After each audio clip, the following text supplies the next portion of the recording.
Ayan. So, good morning guys. And, ayan.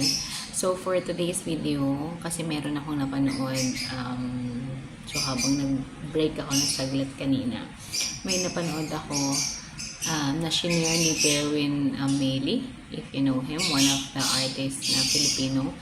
And na-inspire talaga ako dun sa sa shinare niya, no? Knowing na meron tayong pinagdadaanan every day, and still we are trying and doing our best to remain still, and yung faith natin is mas makip pa natin on fire during the struggle times, no? Hindi lang naman tayo nagpo-praise kay Lord because we are blessed. Hindi lang naman tayo nagpo-praise kay Lord because He's giving everything to us. Nagpo-praise din tayo sa Kanya kahit na wala tayong nakikita personally, but yung ginawa niya pa lang ni Jesus sa cross, to die for our sins on the cross, yun pa lang is isa ng reason why we need or why we have to put our faith to Him. Kasi pinagdaanan niya na lahat, tinapos niya ng lahat sa cross hanggang nung namatay siya at siya ay nabuhay. So, what I'm going to share to you right now is a verse coming from James, or sa Tagalog na lang ko babasahin, sa Santiago. So, the verse is from Santiago chapter 1 verse 12. So, sabi dito, pinagpala ang taong nananatiling tapat sa kabila ng mga pagsubok, sapagkat matapos niyang malampasan ng pagsubok, tatanggap siya ng gantimpala ng buhay na ipinangako ng Panginoon na umiibig sa Kanya. So, di ba guys, kumbaga, kung babasahin lang talaga natin or kikilalanin lang talaga natin ang Panginoon on our daily basis, kung kilala natin siya, yung mga problem, talagang habang buhay tayo, come and go lang talaga yan. At habang buhay tayo, meron naman pag-asa na matatapos yung problema. May pag-asa na mababago ang sitwasyon, whatever situation na nandoon ka ngayon, may pag-asa pa siyang mabago. At sabi nga, kung hindi pa okay ang isang bagay, ibig sabihin, hindi pa siya tapos. So, nowadays kasi marami na sa atin ang gusto instant.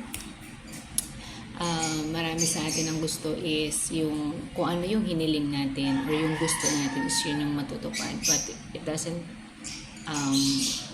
go that way, or hindi siya ganun, it doesn't work that way.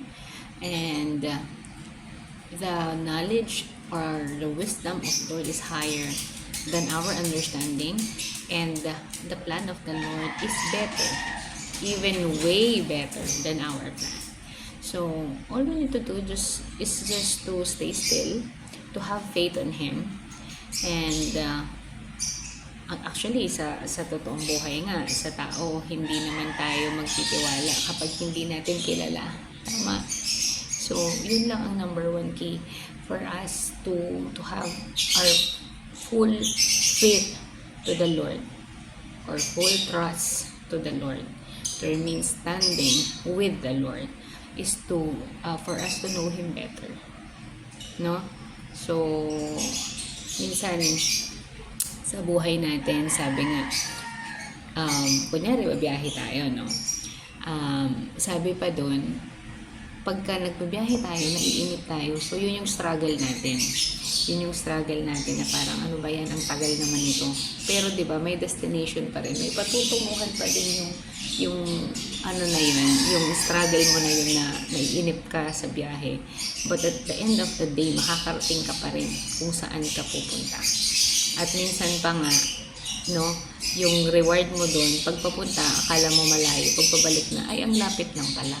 No, parang yun na yung pinaka-reward mo, na kapag ka natapos mo na, nagawa mo na, na-overcome mo yung struggle na yun, after nun, is magiging madali na.